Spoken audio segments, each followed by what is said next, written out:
Next speaker is doctor Vinay Sahasrabuddhe जी। धन्यवाद अध्यक्ष जी। अध्यक्ष महोदय, हम लगभग शताब्दी के बाद इस देश को जिस त्रासदी ने घेर लिया है उस कोरोना के संकट की चर्चा कर रहे हैं, और मैं यहां पर एक सांसद के नाते तो बात कर ही रहा हूं, मगर कोरोना यूनिवर्सिटी के फर्स्ट बैच के ग्रेजुएट के नाते भी काम कर रहा हूं, क्योंकि हमें भी कोरोना का अनुभव हुआ था और दूसरी बैच को बड़े कठिन प्रश्न पत्र थे, तुलना में हमें थोड़ा आसान था प्रश्न पत्र। मगर मैं सुन रहा था सभी मान्यवर सदस्यों के भाषणों को, और इक्का दुक्का अपवाद अगर छोड़े तो सभी ने हमारे स्वास्थ्य कर्मियों, डॉक्टरों, नर्सों, पुलिस और हमारे स्वच्छता कर्मियों के प्रति अपना सम्मान प्रकट करते हुए, कृतज्ञता व्यक्त करते हुए अपने भाषण को या तो प्रारंभ किया या भाषण की समाप्ति के समय उनके प्रति आभार व्यक्त किया। और मुझे खुशी है कि उन्होंने सभी ने इनके प्रति इस सदन की जो भावना है, देश की जो भावना है, उसको अभिव्यक्त किया। मगर मैं समझ नहीं पाता था कि इसी तरीके का एक सिंबॉलिज्म, इसी तरीके की एक प्रतीकात्मकता का एक स्वर आलापते हुए माननीय प्रधानमंत्री जी ने प्रथम चरण में, जब ये कोरोना की त्रासदी का पहला कहर हमने देखा था, तब थाली नाद या तालियां बजाते हुए या दीप जलाते हुए हमारे इन्हीं स्वास्थ्य कर्मियों के प्रति कृतज्ञता का इजहार करने का, उसको अभिव्यक्त करने का एक अपील लोगों को किया, और उस अपील की आलोचना कर रहे लोग और यहां पर अपनी कृतज्ञता की भावना व्यक्त कर रहे। मतलब मुझे कई बार समझ में नहीं आता कि प्रधानमंत्री जो भी करे इनको आपत्ति है, प्रधानमंत्री यहां आकर बोले आपत्ति है, न आए और न बोले आपत्ति है, प्रधानमंत्री लॉकडाउन लगाए आपत्ति है, लॉकडाउन न लगाए तो क्यों नहीं लगाते ये बोलते हैं आपत्ति है।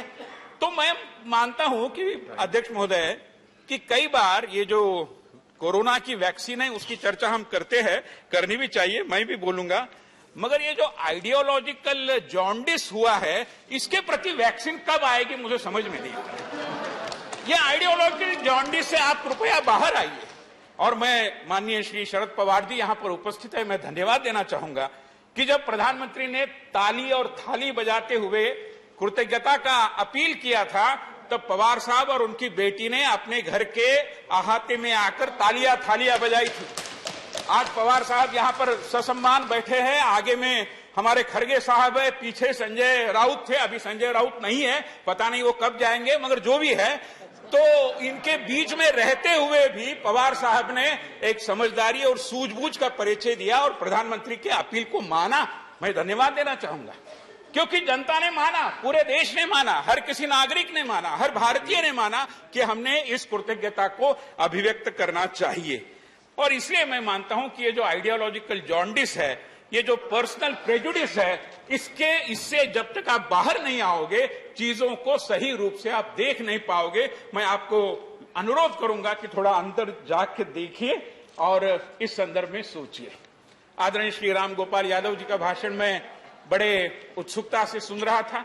वो इस संसद की जो स्वास्थ्य संबंधी संसदीय स्थायी समिति है उसके अध्यक्ष हैं, बड़े अनुभवी और डॉक्टर राम मनोहर लोहिया जी के विचारों से प्रेरित ऐसे नेताओं में से एक है। मगर कई बार लगता है कि प्रोफेसर राम गोपाल यादव साहब जो हमें बताते हैं वो थोड़ा अपने दल के नेताओं को भी बताए। वो तो मोदी वैक्सीन नहीं लेंगे कह रहे थे। अरे जरूर, ये मोदी वैक्सीन ले न ले, कोरोना की वैक्सीन ले न ले, ये तो आपके स्वाधीनता का विषय, हम तो केवल अपील कर सकते हैं।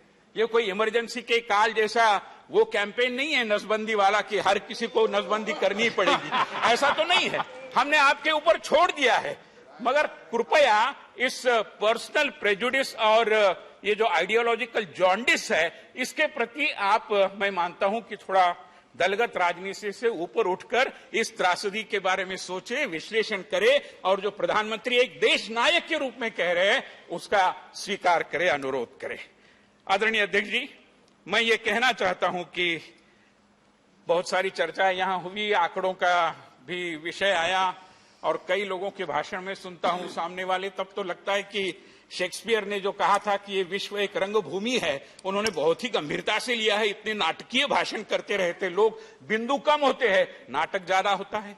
मगर जो भी है आदत के मजबूर हैं। मगर मैं केवल एक बिंदु ज्यादा आग्रह से सदन के सामने रखना चाहता हूं कि पूरे जनतांत्रिक तरीके से हमने इस त्रासदी का सामना किया है। मान्यवर, मैं बताने की जरूरत नहीं है कि फिलीपींस जैसा देश है या इजिप्ट जैसा देश है, देशों के नाम मैं नहीं लेता, कई देश हमारे मित्र देश भी है, मगर वहां पर जनतंत्र को एक दृष्टि से निकाल बाहर कर दिया गया इस नाम से कि हम इस त्रासदी का सामना कर रहे हैं। समाचार पत्रों पर कहीं पाबंदियां लाई गई, सोशल मीडिया पर नियंत्रण लाए गए, विपक्ष के लोगों को जेलों में बंद कर दिया गया।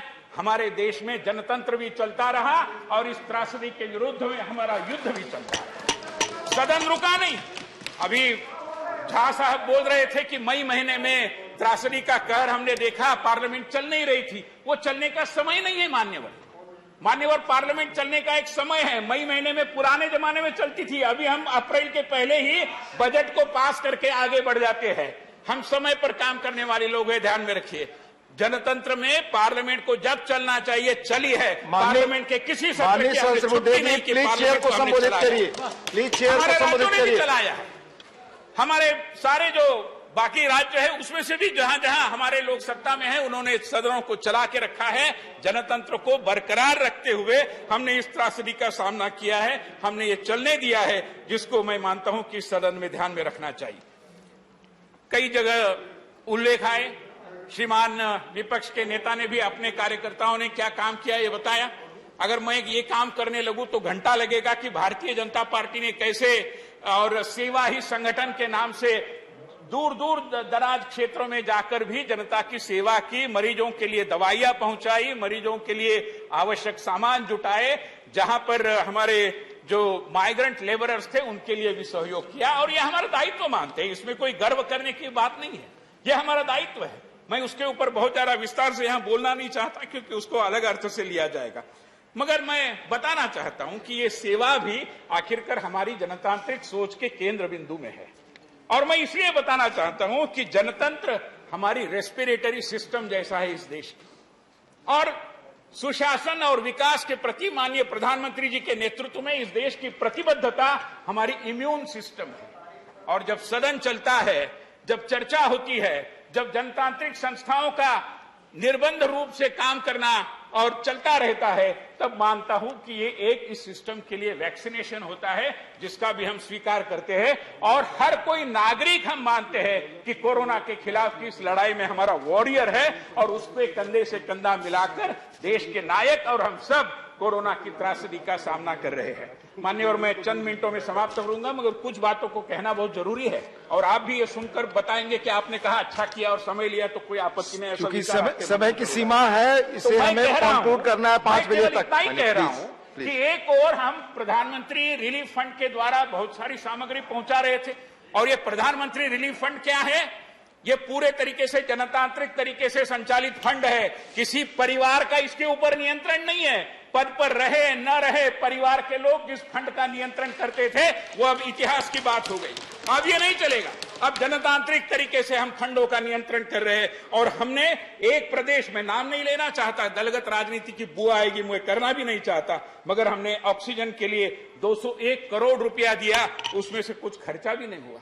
कई जगह हमने वेंटिलेटर मशीन दिए, स्टोर रूम में अभी भी पड़े हैं, ऐसे सीएजी के रिपोर्ट कह रहे हैं। तो मैं मानता हूं, मैं प्रदेश का नाम नहीं लेना चाहता, लोगों को पीड़ा होगी, उनकी पीड़ा में मैं और बढ़ोतरी नहीं। माननीय सहस्त्रबुद्धे जी कंक्लूड करें, प्लीज कंक्लूड करें, कंक्लूड करें। वैक्सीनेशन की चर्चा हो रही है, तब मैं आपको ये कहना चाहता हूं, सदन के माध्यम से पूरे देश को बताना चाहता हूं, प्लीज कंक्लूड। संख्या के आधार पर, रोगी संख्या के आधार पर, और कितने वैक्सीन का आप तत्परता से उपयोग कर रहे हैं, इसके बारे में प्रदेशों की एफिशिएंसी के आधार पर हम ये काम कर रहे हैं। और वैक्सीनेशन का 100% जो लक्ष्य हमने रखा है उसको हम पूरा करेंगे। विकेंद्रीकरण और फेडरलिज्म, ये हमारे मार्गदर्शक रहे हैं। धन्यवाद। मिलाकर मैं गीता के अध्याय से समापन करूंगा, और गीता के अध्याय में जैसे कहा है कि अधिष्ठान करणम च पृथक विदम विविधश्च पृथक चेष्टा दैव चैवात्र पंचम। धन्यवाद। अंतिम बात है, एक जमाना था कि डेस्टिनी और डायनेस्टी में ही। धन्यवाद माननीय सहस्त्रबुद्धे जी, मैं दूसरे स्पीकर को बुलाऊंगा। बन गई। मैं मानता हूं कि देश अब अपने पुरुषार्थ का परिचय देते हुए कोरोना की त्रासदी का एकजुट होकर मुकाबला कर रहा है। आइए पूरे जनता जनार्दन का धन्यवाद। अभिवादन करे। धन्यवाद। अभिनंदन करे। Honourable Shri Vinay Vishwam ji, honourable Vinay Vishwam ji, please.